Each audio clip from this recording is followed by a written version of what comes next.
Alrighty, hello my fellow weirdos. Okay. Unlike the Biden administration, I could go a weekend. And every now and then there might be something important that happened. I forgot. It's not going to be like that. Okay, so I have been in a different social media that I on Facebook. I'm seeing people, and I'm seeing some videos that people show because I'm not on TikTok, from TikTok, and I'm seeing people kind of asking. There's murmurings of, is it time to riot? I mean, do we need to? Because, he's still there. Republicans aren't doing anything about him. Should we start amping up and, riot or something? No. Absolutely not. Progressive liberals do not ascribe to violence unless violence is imminently upon you and you're defending yourself and you need to use violence. That is not looting, breaking, destroying, blowing up, exploding, igniting, bashing, beating. That's none of that. None of that. We are not those people. You need 3.5% of the population, the voting type of to protest, to rise up peacefully in we're doing, boycotting and stuff, but protests. You need about 3.5%. Okay, so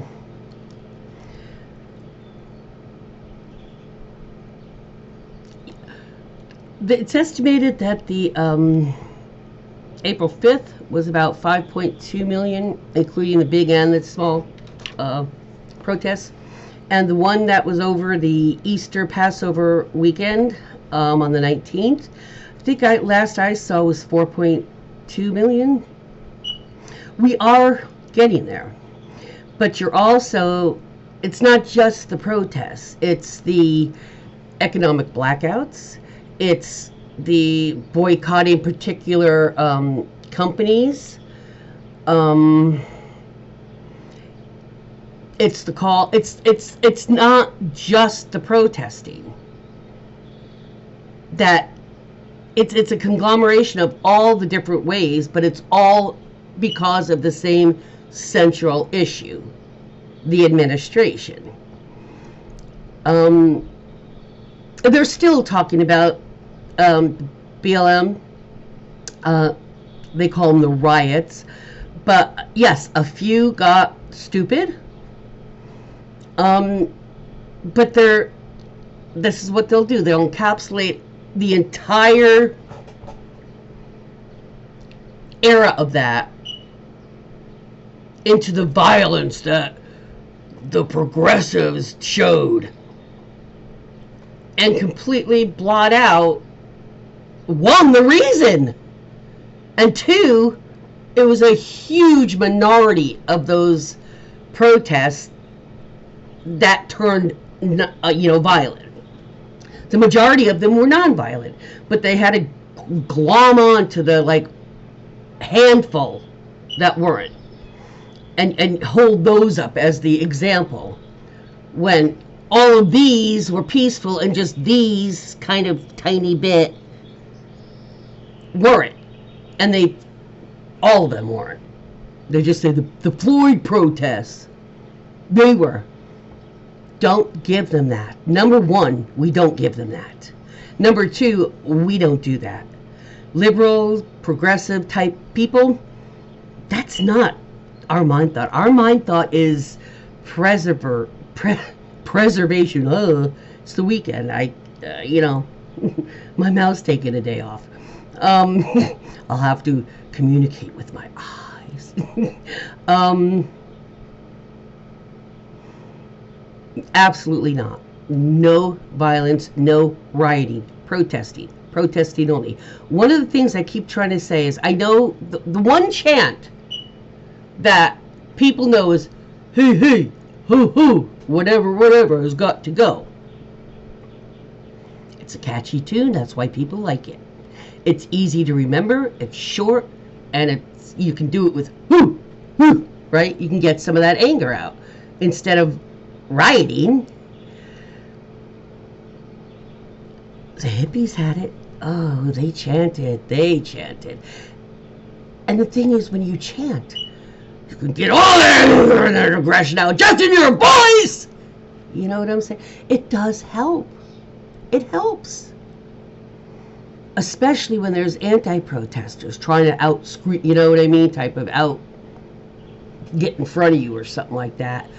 You know, jostling with you and such. You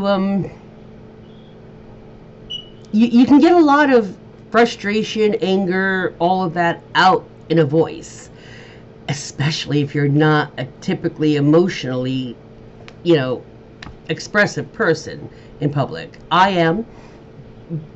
So I can imagine if you don't normally get that out when something happens, you just kind of let it fester until you're alone or something, it must be even more satisfying. So I've been trying to think of something that we can do with that tune. Instead of the hey, hey, ho, ho, because, oh God, I know people are trying to help, but no. Oh God, no. Those words have got to go. How about just, oh, hell no! Donald Trump has got to go! Because you can put a lot in the oh and a lot in the no! And if you want, you can do it in two sections. If you're on either side of the street, if one side starts yelling, oh! The other side yells, no! And you both yell, Donald Trump! You know what I'm saying? You're laughing at me now because I'm all by myself and I'm yelling at the camera. But think about it in the group. Or you can divide it if it's a huge group. If it's like a march or something. Imagine this, okay? Laugh, but the world needs dreamers, okay? You got a big march, right? How about you put it in sections. Before you guys start, you say, okay, here's a cutoff, here's a cutoff. The front starts yelling, oh! And then the next group, no! And then the end, Donald Trump has got to go. You know what I'm saying? Or longer, oh, hell no! Donald Trump has got to go! You get the entire wave of it going. You could do that if you're in around an area. You know, DC or, someplace that has big area. You guys organizers just go in certain groups, be like, okay, you're group one, you're, okay, in just all different parts. And then when they start it, you just got so many people screaming, oh, just all over. And then, no, and then all, you know what I'm saying? That gets some of that out. And it gets heard, not just seen. You hear a message being said, not just a bunch of yelling. Now, the yelling is fine, but just do maybe, 5-minute type of things every half hour or something, or every 20 minutes or 10 minutes, something. The organizers can figure that out depending on how big the turnout is. Another one, I saw it as just it wasn't a chant, but it totally works. I fixed it a little bit, changed a word or two. This is a good one because it covers all the issues, like the oh, hell no, Donald Trump has got to go. That's the other one. You don't even have to say, oh. You could just go, oh, hell no. You know, hell is not that big of a deal anymore, word-wise. The other one is, when human rights are under attack, stand up, fight back. You can see how that would get a lot of that fosters somebody just hitting something or getting violent, and then, you know, they just get so frustrated, especially if there's counter protesters or something. You know, they'll just something innocuous, something new, not necessarily being violent, just venting on an inanimate object, but somebody else gets triggered. So a counter protester, and before you know it, there's an issue because somebody got frustrated about something. That's why I believe chants are so important, because it does a bunch of things. It does the attention, the hearing. You're not just seeing it, you're hearing what they're saying, because they're all saying the same damn thing over and over. That's the point. The other thing is, it does help you get some of that, and the more emotion that is in the protest that isn't violent, the better, because it's not, oh, those paid protesters, just like at his rallies, the people behind holding the signs and stuff. Come on, they pay too. That's why they're assuming, well, we pay people to prop cheer him, so they must be doing it too. No, ain't nobody paid me, and ain't nobody paid any of the protesters I've protested with. So, yeah, that's not happening. But the more genuine emotion in those voices that remains non-violent, the harder it is to say they're paid when they're so passionate. You see what I'm saying here? And something like, when human rights are under attack, one group can be like, stand up! The other group, fight back! And those are words that are short. They're what music would call staccato. It doesn't have a lingering. It's just very short, abrupt. Yes, no, instead of yes, no. You see what I'm saying? It's very stand up, fight back. You can emphasize fight back, or you can say fight back. You see what I'm saying? And when people are all putting the different emotions and inflections in the same words they're saying, all of them, it has an effect. It has an effect on the people they're protesting, and it has an effect on how you feel, and how you feel at that moment is reflected in how you come across. If you're just fed up and not revved up, like, damn it, we have to do something. If you're just like, okay, I'm going to the protest, and you're like, no, as opposed to standing there going, no, no. There's a difference. And that emotion is what distinguishes from robotic. That emotion. Something that we all say Mark Zuckerberg doesn't have. He's like a little android type thing. It's the emotion. Same thing with Elon. He doesn't have deep passion and emotion when he talks about things he claims to care about. And that's why people come off as appearing disingenuous. Even if you don't know micro expressions and body language, subconsciously, most of us, we pick those unspoken, unverbal, nonverbal cues up. That's the whole thing with autism and the spectrum. They don't pick up things quite as easily. However, they pick up things that are non-human things way easier than most people. They pick up nature and connecting with animals a lot more often than the normal typical, average. None of those are really. We're all. It's a spectrum with humans. It's not like this is abnormal and this is normal. It's like this is normal and this is you know what I'm saying? And they're trying to box and stereotype people just like they're doing with the deportations. So you're either sick or healthy. There's no in between. You're either legal or illegal. There's no in between. There's no you're waiting to be legal. The world is not black and white. And they want the world to be black and white, and black is bad and white is good. Which is why I call it the white only house. And I will remain calling it that until the Republicans are out of power. Because that essentially is what it is. The white only house.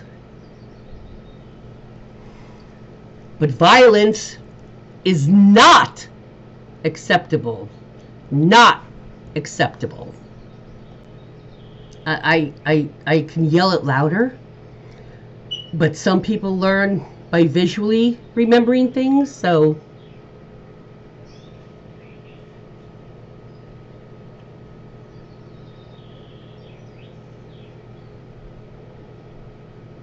violence is never the answer. Okay? Never the answer. It's never okay. Protesting? Okay. Violence? No. And it will never be the time for violence unless and until the Republicans have military, fully suited troops and tanks on our streets, literally barging in and dragging us out forcefully. Only then is resisting being murdered okay.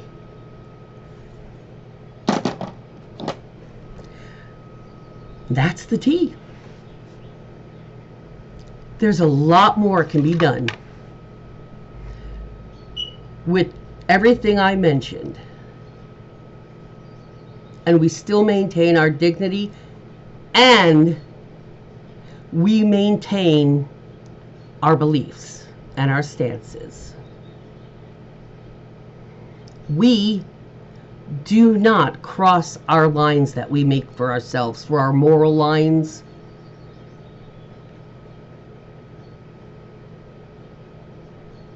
Liberal, progressive folks do not do that, because we know the voice and the people are mightier than the sword, and love is more powerful. It's just in a different way.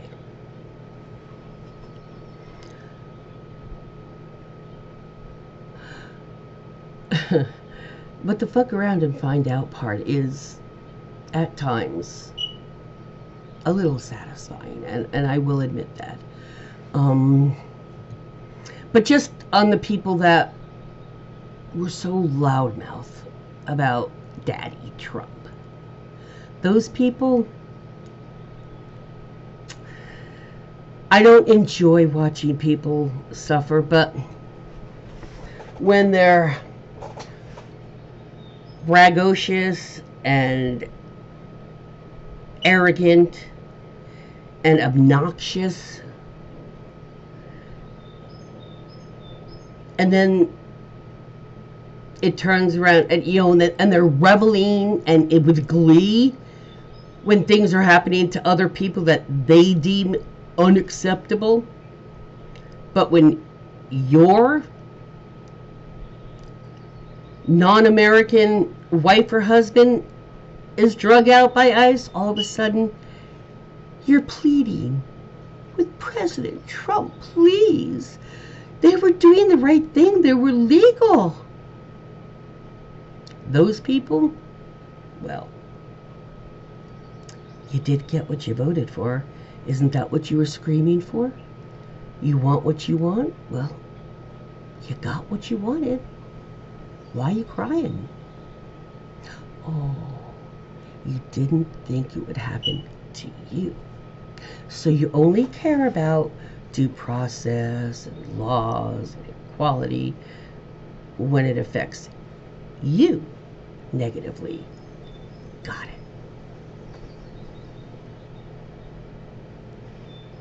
So don't feel guilty if every now and then you hear a story, especially if it's a sniveler that, has the history of Daddy Trump, and when they're crying about something,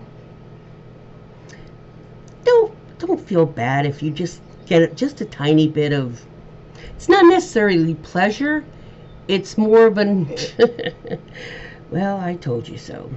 I really can't feel sorry because I told you so, and you not only didn't listen, but a lot of people really harassed a lot of us, and I'm just a tiny channel. People threatened Jesse Dollamore, to sexually assault and his wife and murder them both. Democrats don't do that, okay? Republicans do that, obviously. But we don't want to become the hypocrites and the gaslighters that we accuse them of being. And so, no violence. Yes to loud chanting. Yes to, you can call them war cries, but let's just call them protest cries. Much more effective. Remember?